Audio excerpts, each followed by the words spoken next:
I think it's just too expensive. And everything that Margaret said, it's very expensive. It's very complex. And I think some of the ways that we can hack it as a Shopify agency is utilizing like email marketing as a way to really personalize follow-on offers and follow-on SKUs and repeat purchase flows to very, very, very specific audiences. And we get very granular there.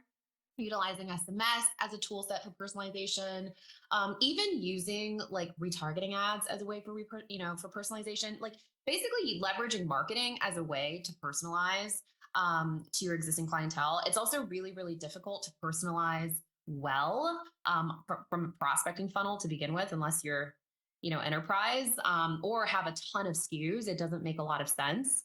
And most of these like omni-channel D2C brands that we're dealing with in this better for you space, they're not going to have hundreds of SKUs, right? So it really comes down to like, what is low hanging fruit? How do you personalize to the extent that it really does make a revenue impact for your brand and your P&L without really breaking the bank on these, very expensive 50K a month tools that also require, technology to maintain. Yeah.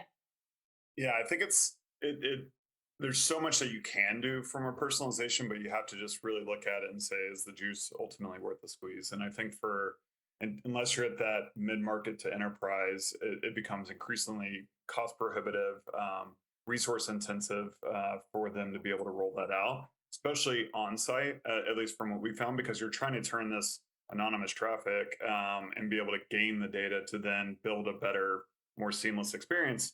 Email and SMS, to your point, Steph, is significantly easier to do that because you already have all that data ingested, and creating the flows and segmentation is a little bit easier. On site,